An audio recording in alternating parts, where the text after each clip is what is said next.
खरं तर MHT CET मध्ये जे विद्यार्थी 99+ स्कोर करतात ना, ते काही सगळेच्या सगळे क्वेश्चन सॉल्व करत बसत नाहीत। एक विचार करा, आपल्याला फिजिक्स आणि केमिस्ट्रीच्या 90 मिनिटांमध्ये 100 क्वेश्चन सॉल्व करायचे आहेत। केमिस्ट्री तुम्ही व्यवस्थित सॉल्व करा, परंतु फिजिक्सच्या 50 क्वेश्चनसाठी टाइम तुम्हाला कमी पडणारच आहे। सेम सिच्युएशन मॅथ्समध्ये सुद्धा आहे, कारण का मॅथ्समध्ये जर बघाल ना, तर जे 50 क्वेश्चन्स आहेत ते लेंथी आणि टफ येत आहेत गेल्या 2 वर्षांपासून। मग अशा सिच्युएशनमध्ये जर तुम्हाला 140+ स्कोर करायचा असेल तर प्रत्येक क्वेश्चन सॉल्व करत बसण्याऐवजी काही तुम्हाला टेक्निक सुद्धा यूज करावे लागणार आहेत, ज्या आजच्या व्हिडिओमध्ये सांगणार आहे। कारण तर आजचा जो व्हिडिओ आहे ना, one of the most important video असणार आहे, कारण का आजच्या व्हिडिओमध्ये मी 100% वर्किंग तुक्का स्ट्रॅटेजी सांगणार आहे, जी गेल्या 2-3 वर्षांपासून विद्यार्थ्यांना नक्कीच हेल्पफुल होते। कारण तर आजचा हा व्हिडिओ खास यासाठी आहे, एकतर आता कमीत कमी वेळ शिल्लक आहेत, मग या वेळेमध्ये या तुक्का स्ट्रॅटेजीच्या तुम्ही आत्तापासून प्रॅक्टिस करायला स्टार्ट करा। आजच्या या व्हिडिओमध्ये मी टोटल 7 स्ट्रॅटेजी तुम्हाला सांगणार आहे, स्ट्रॅटेजी सांगणार आहे, त्याचसोबत गेल्या वर्षीचे PYQs मधून क्वेश्चन सुद्धा दाखवणार आहेत की या स्ट्रॅटेजी त्या क्वेश्चनला कशा इम्प्लिमेंट होणार। म्हणजेच काय, स्ट्रॅटेजी सोबत तुम्हाला सुद्धा आजच्या या व्हिडिओमध्ये प्रूफ सुद्धा सांगणार आहे की ही स्ट्रॅटेजी कशी अप्लाय होते। त्याचसोबत या स्ट्रॅटेजी कधी अप्लाय करायच्या आहेत, कोणत्या क्वेश्चनला स्किप करायचे आहेत, त्याचे ड्रॉबॅक्स काय आहेत, हे सगळं मी डिटेलमध्ये आजच्या या व्हिडिओमध्ये सांगितलं आहे। त्यामुळे आजचा जो व्हिडिओ आहे ना, एंडिंगपर्यंत नक्की बघा। एंडिंगमध्ये व्हिडिओच्या एक बोनस टिप दिली आहे, जी सगळ्यात महत्त्वाची आहे। खरं तर तुक्का स्ट्रॅटेजी आहे ना, सगळ्या मुलांसाठी ॲप्लिकेबल आहे आणि जेवढ्या शिफ्ट्स होणार आहेत CET एक्झाममध्ये, त्यामध्ये या तुक्का स्ट्रॅटेजी तुमच्यासाठी नक्की हेल्पफुल होईल, कारण का याच थ्रू तुमचा जो स्कोर आहे तो 50+ मार्क्सने तुम्ही इन्क्रीज करू शकता। आता व्हिडिओला स्टार्ट करण्याऐवजी मला तुम्हाला 1-2 गोष्टी सांगायच्या आहेत। पहिली म्हणजे काय, जेवढे विद्यार्थी हा व्हिडिओ वगैरे बघत आहेत ना, सगळ्यांनी या चॅनलला सबस्क्राईब करा। ही यासाठी सांगतोय, तुमची आता CET एक्झाम स्टार्ट आहे। CET एक्झामच्या ड्युरिंग तुमच्या पेपरचं ॲनालिसिस, कोणती शिफ्ट डिफिकल्ट होती, मॉडरेट होती, इझी होती, त्याचसोबत ज्यानंतर तुमची CET एक्झाम होईल त्यानंतर सुद्धा तुमचं पूर्ण ॲडमिशन प्रोसेस म्हणजे कॅप राऊंड्स असतील, सगळी स्पॉट ॲडमिशन असेल, सगळी व्हिडिओ सिरीज या चॅनलवरती डिस्प्ले होणार आहे। त्यामुळे या चॅनलला नक्कीच सबस्क्राईब करा, कारण का पूर्ण तुमच्या CETच्या ॲडमिशन प्रोसेसची सगळी प्रोसेस मी या चॅनलवरती पोस्ट करत असतो। ठीक आहे। दुसरी गोष्ट सांगायची म्हणजे काय, डिस्क्रिप्शन बॉक्समध्ये ॲप आणि आमच्या जो ऑफिशियल व्हॉट्सॲप ग्रुप आहे याची सुद्धा मी लिंक देतोय, कारण का शेवटच्या दिवसामध्ये जे काही माझ्याकडे फ्री मटेरियल वगैरे असतं, ज्या काही रिव्हिजनच्या नोट्स असतात, टॉपर्स नोट्स असतात, ते सगळं मी व्हॉट्सॲप ग्रुप आणि ॲपमध्ये पोस्ट करतो। ठीक आहे। सो या 2 गोष्टी तुम्हाला करायच्या आहेत, चॅनलला सबस्क्राईब करायचं आहे आणि दुसरं डिस्क्रिप्शन बॉक्समध्ये जे ॲप आणि व्हॉट्सॲप ग्रुपचे लिंक दिले आहे त्याला नक्कीच जॉईन व्हा। आय होप तुम्हाला या दोन्ही गोष्टी समजल्या असतील। तर सुरुवात करूया आजच्या या नवीन व्हिडिओला।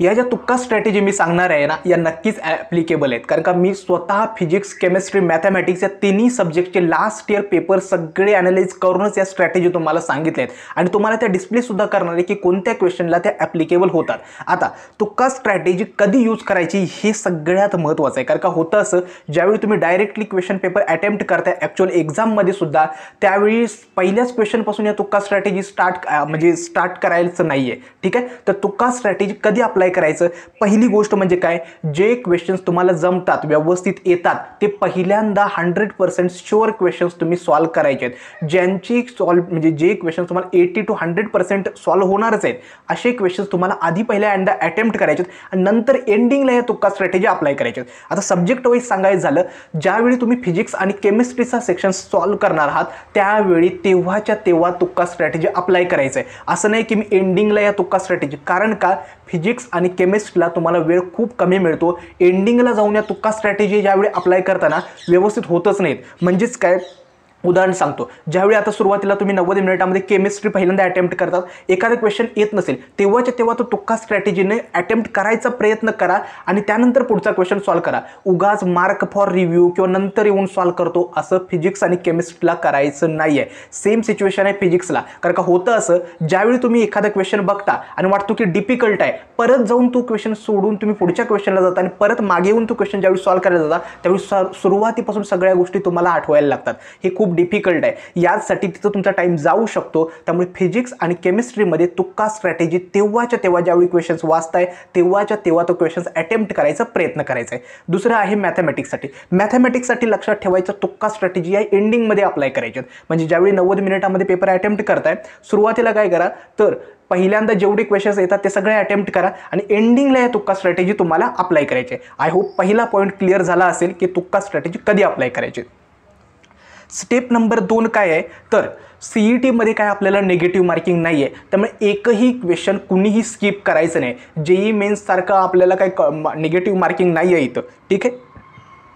त्यामुळे CET एक्झाममध्ये कुणीही एकही क्वेश्चन मिस करायचे नाहीत. 150 क्वेश्चन्स फिजिक्स केमिस्ट्रीचे आणि मॅथमॅटिक्सचे ईच ऑफ 50 क्वेश्चन्स सगळ्यांनी अटेम्प्ट करायचे.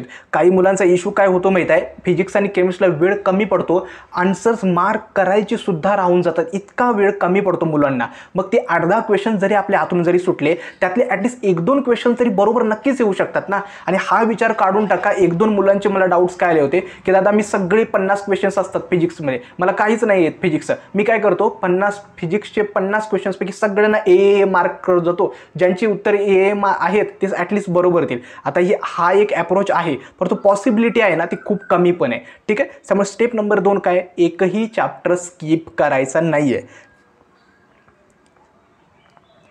स्टेप नंबर 3 आणि सगळ्यात महत्त्वाची आणि पहिली इम्पॉर्टंट तुक्का स्ट्रॅटेजी ती म्हणजे काय, एक्स्ट्रीम व्हॅल्यूजला अवॉइड करायचं. मोस्ट ऑफ दी पेपर्स मी ज्यावेळी आता बघितले, म्हणजे 2024चे जे 16 पेपर्स होते, खरं तर हा व्हिडिओ बनवताना खूप रिसर्च करायला लागला आहे, त्यामुळे नक्कीच हा व्हिडिओ हेल्पफुल तर होणारच आहे. मोस्ट ऑफ दी क्वेश्चन्समध्ये ज्यावेळी तुमचे ऑप्शन्स दिलेले असतात, पहिल्यांदा क्वेश्चन दिल्यानंतर ऑप्शन्स रीड करायचे, डायरेक्टली सॉल्व्ह करत बसायचं नाही.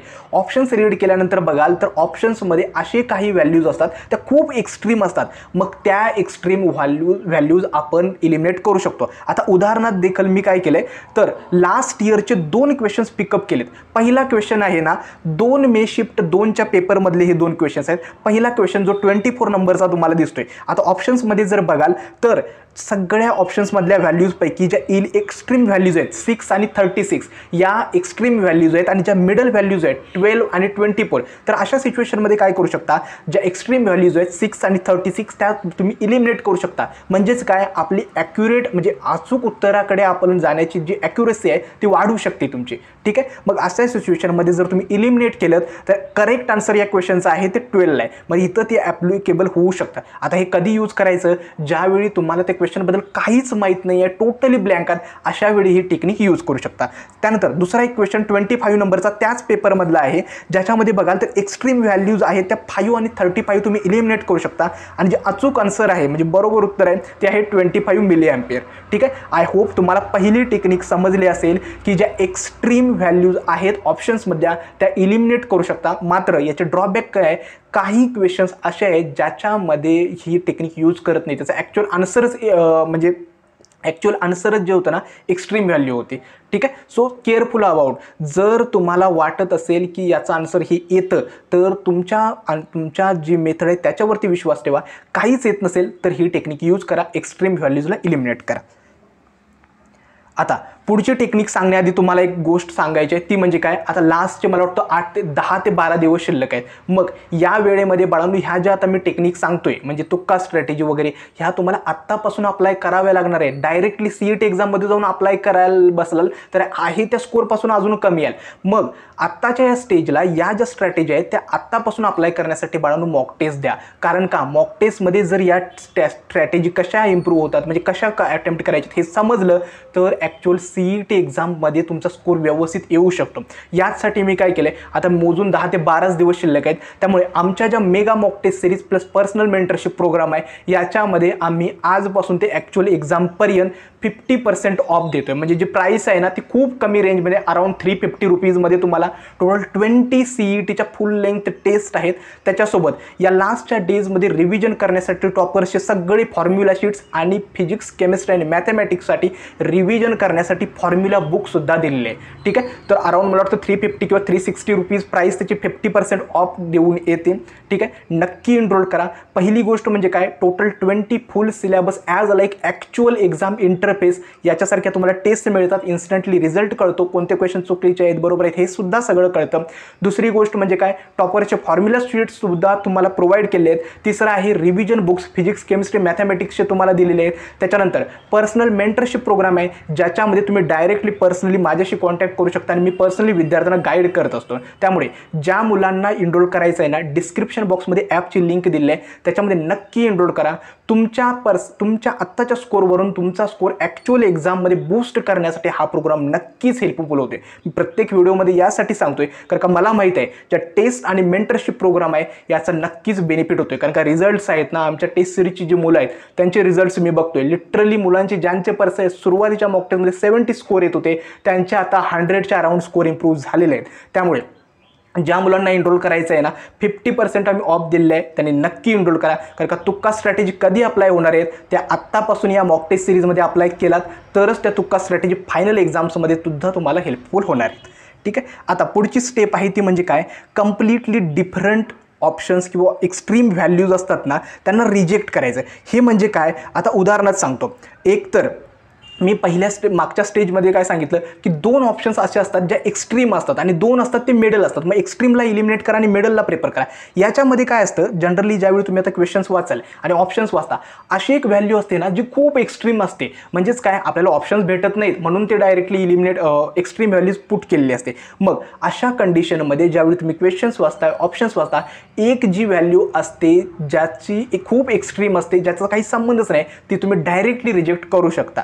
ठीक आहे. मग अशा सिच्युएशनमध्ये तुमची 75% प्रोबॅबिलिटी वाढते की ऑप्शन्स 3 मधून आपल्याला चूज करायचे असतं. आता उदाहरणार्थ मी काय केलं आहे, 4th मे शिफ्ट 1चा पेपर क्वेश्चन आहे, क्वेश्चन नंबर 13 आहे, तो तुमच्यासोबत डिस्प्ले केला आहे. याच्यामध्ये जर बघाल तर क्वेश्चन वाचल्यानंतर डायरेक्टली जर आन्सर्स बघाल तर 3 ऑप्शन्स जे आहेत 1.8, 3.6 आणि 2.7 हे ऑप्शन्स कम्पॅरेटिव्हली रिलेटेबल आहेत, म्हणजे जवळचे आहेत. आणि एक जे आहे ना 9 km/s ही एक्स्ट्रीम व्हॅल्यू आहे. मग अशा सिच्युएशनमध्ये तुम्ही डायरेक्टली ती व्हॅल्यू रिजेक्ट करू शकता. ठीक आहे. ही होती step number 4, completely extreme value reject करायची. स्टेप नंबर 5 असणार आहे ती म्हणजे काय, तर काही क्वेश्चन्स असे आहेत ना ज्याच्यामध्ये ऑल ऑफ द अबव किंवा बोथ ए अँड बी असे बरोबर असण्याचे चान्सेस खूप जास्त आहेत. आता आपल्या CET एक्झाममध्ये असे ऑप्शन्स आहेत ना खूप कमी असतात. लाईक JEE मेन्समध्ये ही टेक्निक यूज होते. परंतु ज्या क्वेश्चन्समध्ये जर तुम्ही बघाल की ऑल ऑफ द अबव किंवा both A and B are correct हे जर दिसेल तर ते ॲक्युरेट असण्याची ॲक्युरसी पण खूप जास्त आहे. ठीक आहे. ही होती स्टेप नंबर 5. आता स्टेप नंबर 6 आणि सगळ्यात महत्त्वाची आणि इम्पॉर्टंट टेक्निक आहे ती म्हणजे ऑप्शन्स मधले पॅटर्न्स फाइंड करणं. हे खूप इम्पॉर्टंट आहे. ज्यावेळी तुम्ही आता क्वेश्चन्स वाचताय डायरेक्टली सॉल्व करायला जाऊ नका, पहिल्यांदा ऑप्शन्स वाचा. म्हणजे उदाहरणात सांगतो, केमिस्ट्रीमध्ये काय दिलेलं असतं की लाईक त्याची सॉल्युबिलिटी कम्पेअर करा आणि ऑप्शन्स वेगवेगळे दिलेले असतात. मग त्यावेळी काय करायचं, आपण ऑप्शन्समधून पॅटर्न फाइंड करायचा. ही असणार आहे स्टेप नंबर 6 आणि सगळ्यात महत्त्वाची, ऑप्शन्स मध्ये पॅटर्न फाइंड करा. आता उदाहरणार्थ मी 11 मे शिफ्ट 2चे जे 2 क्वेश्चन्स आहेत पिकअप केले. पहिला आहे केमिस्ट्रीचा क्वेश्चन ज्याच्यामध्ये त्यांची थर्मोडायनॅमिक स्टॅबिलिटी कम्पेअर करा म्हटलेलं आहे. मग या ऑप्शन्समध्ये जर बघाल ऑप्शन A, B, C आणि D, C आणि D हे कम्प्लिटली डिफरंट वाटतात. म्हणजे पहिले जे ऑप्शन्स आहेत सुरुवात आहे त्याच्यामध्ये सिमिलॅरिटी फक्त आपल्याला ऑप्शन ए आणि बी मध्ये दिसते. म्हणजेच काय, आपल्याला हे समजलं की ऑप्शन ए आणि बी मध्ये आन्सर असू शकतं आणि याचं जर करेक्ट आन्सर आहे ना ते ऑप्शन बी येतं. त्यामुळे सांगण्याचं तात्पर्य बाळांनो हेच आहे की ऑप्शन्स तुम्ही कम्पेअर करा आणि जी ऑप्शन सिमिलॅरिटी आहेत म्हणजे आपल्याला समजतं की ए आणि बी थोडे सिमिलर असतात म्हणजे आन्सर यामधून असू शकतं. कारण का विद्यार्थ्यांना गोंधळ टाकण्यासाठीच हे ऑप्शन्स दिलेले असतात. ठीक आहे. त्यामुळे ज्या ऑप्शन्समध्ये तुम्हाला पॅटर्न दिसतो ना तो ऑप्शन्स तुम्हाला पिकअप करायचा आहे. हा होता दुसरा नंबरचा क्वेश्चन. आता आणखीन एक क्वेश्चन मी त्यानंतर PYQs मध्ये दिसलाय, तर स्टॅबिलिटी ऑर्डर कम्पेअर करा म्हटलंय. तर याच्यामध्ये सुद्धा 4 ऑप्शन्समध्ये बघाल ABCD मध्ये, तर A आणि C टोटली डिफरंट वाटतात आणि B आणि D मध्ये थोडा पॅटर्न वाटतो की थोडे जरा मिसमॅच केलेलं आहे. मग अशा सिच्युएशनमध्ये तुम्ही A आणि C ला इलिमिनेट करू शकता आणि B आणि D ला तुम्ही जास्त प्रायोरिटी देऊ शकता आणि B मधून तुमचा आन्सर आणि जे B आहे ना ते करेक्ट आन्सर होतो. आय होप तुम्हाला ही टेक्निक समजली असेल. ऑप्शन्समधले पॅटर्न्स फाइंड करा आणि ॲक्युरेट आन्सरपर्यंत पोहोचवा. ही होती 6वी टेक्निक. आता 7वी आणि सगळ्यात महत्त्वाची काय, इलिमिनेशन मेथड. इलिमिनेशन मेथड ही काय आहे, समजा एखादा क्वेश्चन तुमच्यासमोर आला, क्वेश्चन बघितल्यानंतर ना त्या क्वेश्चनबद्दल पूर्ण तुम्हाला माहिती नाही परंतु थोडी आयडिया आहे की हे असू शकतं किंवा या क्वेश्चनबद्दल मला ॲटलिस्ट हा फॉर्म्युला माहीत आहे किंवा फॉर्म्युलासुद्धा इनकम्प्लीट आठवतोय किंवा काहीतरी आठवतंय. मग अशा सिच्युएशनमध्ये काय करा, क्वेश्चनबद्दल जेवढं काही नॉलेज तुम्हाला आहे ते सगळं यूज करून ऑप्शन्स काही इलिमिनेट होऊ शकतात का ते चूज करा, हे यासाठी सांगतोय. आता उदाहरणार्थ काय होतं, आपल्याकडे 4 ऑप्शन्स आहेत, 4 मधले ॲटलीस्ट 1-2 ऑप्शन जरी इलिमिनेट केलेत ना तरी ॲक्युरेट आन्सरपर्यंत पोहोचण्याची तुमची प्रोबॅबिलिटी आहे ना 50%ने वाढू शकते. ठीक आहे, त्यामुळे इलिमिनेशन मेथड ही 7वी टेक्निक आहे, ज्याच्यामध्ये तुम्हाला त्या क्वेश्चनबद्दल जेवढं काही आठवते सगळं मेमराईज करा आणि ऑप्शन्स इलिमिनेट करायचा प्रयत्न करा. ही 7वी जी टेक्निक आहे ती आत्तापासून मॉक टेस्टमध्ये इम्प्लिमेंट केल्याशिवाय याचा उपयोग होणार नाही आहे. जेवढी तुम्ही मॉक टेस्टमध्ये ती अटेम्प्ट कराल ना तेवढा त्याचा बेनिफिट होऊ शकतो. आता 8वी आणि सगळ्यात महत्त्वाची टेक्निक आहे, मोस्टली मॅथमॅटिक्समध्ये यूज होते, ऑप्शन सबस्टिट्यूशन मेथड. आता याच्यामध्ये काय होतं, ज्यावेळी आपल्याला ऑप्शन्स दिलेले असतात ते ऑप्शन्स जर तुम्ही डायरेक्टली क्वेश्चन्समध्ये पुट केले तर तुम्ही आन्सर्सपर्यंत पोहोचू शकता. मोस्टली ही जी टेक्निक आहे ना, जे आपले वेक्टर्स, लाईन अँड प्लेन हे चॅप्टर्स आहेत त्याच्यामध्ये इम्प्लिमेंट होते. याच्यामध्ये काय केलं जातं तर काही लाईनचं इक्वेशन दिलेलं असतं आणि ते कुठल्या पॉईंटमधून पास होते किंवा डायरेक्शन रेशोज दिलेले असतात. मग अशा सिच्युएशनमध्ये तुम्ही काय करू शकता, डायरेक्शन रेशोचा प्रोडक्ट 0 असतो याची रिलेशनशिप इस्टॅब्लिश करून ऑप्शन्स पुट करून डायरेक्टली आन्सर्स येऊ शकतात. लाईक मी एक क्वेश्चनसुद्धा दिलं आहे ज्याच्यामध्ये लाईन पॉईंटमधून पास होते, ते पॉईंट डायरेक्टली लाईनला सॅटिस्फाय जर करतील तर तेच पॉईंट ऑप्शन करेक्ट आन्सर्स असणार आहेत. त्यामुळे आय होप तुम्हाला 7 ज्या टेक्निक्स आहेत ना समजल्या असतील. ऑप्शन सबस्टिट्यूशन टेक्निक ही mostly vectors and line plane मध्ये उपयोगी होते. आता आय होप या 7 टेक्निक्स आहेत ना खरंच इम्पॉर्टंट आहेत. त्या कधी इम्प्लिमेंट करायच्या तर आत्तापासून ज्यावेळी तुम्ही प्रॅक्टिस करणार त्याच वेळी त्या इम्प्लिमेंट करा, कारण आता जर तुमच्याला त्याची सराव झाली तर ॲक्च्युअली एक्झाममध्ये सुद्धा बेनिफिट होतं. आता येतो बोनस टिपमध्ये, ज्या सगळ्यात महत्त्वाच्या आणि इम्पॉर्टंट. पहिली बोनस टिक म्हणजे काय, प्रॅक्टिस. आत्ता ज्या स्ट्रॅटेजीज सांगितल्यात किंवा तुक्का स्ट्रॅटेजीज सांगितल्यात त्या सगळ्या आत्तापासून बाळांनो प्रॅक्टिस करा. ठीक आहे. दुसरी बोनस टिप म्हणजे काय तर कम्प्लिटली या स्ट्रॅटेजीवरती अवलंबून राहायचं नाही. कारण काय, या ज्या तुक्का स्ट्रॅटेजी सांगलो ही फक्त प्रॉबेबिलिटी आहे, ही ॲक्च्युअल मेथड नाही आहे. मेथड म्हणजे काय, ज्यावेळी तुम्ही ॲक्च्युअली उत्तरापर्यंत पोहोचला ती असते मेथड. आणि उगाच तुम्ही आता स्ट्रॅटेजी फॉलो करताय म्हणजेच काय, जर तुम्हाला काहीच येत नसेल तर क्वेश्चन ब्लँक सोडण्याऐवजी तो क्वेश्चन कसा ॲक्युरेटली अटेम्प्ट करता येईल याच्यासाठी या स्ट्रॅटेजी आहे. ठीक आहे. त्यामुळे सांगण्याचं तात्पर्य हेच आहे की आतापासून ज्यावेळी तुम्ही क्वेश्चन पेपर सॉल्व कराल किंवा कोणतेही MCQs अटेम्प्ट कराल या स्ट्रॅटेजी कसा इम्प्लिमेंट करता येईल याच्यासाठी तुम्ही ट्राय करा. आणखीन एक, याच्यावरती कम्प्लिटली डिपेंड राहू नका. टोटली ब्लँक असाल तरच या स्ट्रॅटेजी फॉलो करा. आय होप तुम्हाला या 7 तुक्का स्ट्रॅटेजी समजल्या असतील. आतापासून प्रॅक्टिस करायला स्टार्ट करा. आणि शेवटची एक गोष्ट, ज्या मुलांना mega mock test series plus mentorship प्रोग्राममध्ये एनरोल करायचं आहे डिस्क्रिप्शन बॉक्समध्ये लिंक दिले. आजपासून 50% आम्ही ऑफ देतोय, त्यामुळे नक्की एनरोल करा. ऑलरेडी 700+ मुलं एनरोल झालेले आहेत, त्यामुळे तुम्हाला सुद्धा या सिच्युएशनला मॉक टेस्ट देणं खूप गरजेचं आहे. त्यामुळे नक्की एनरोल करा. आजचा हा व्हिडिओ कसा वाटला हे देखील मला कमेंट सेक्शनमध्ये सांगा. आजचा हा व्हिडिओ मी इथेच थांबवतो. धन्यवाद.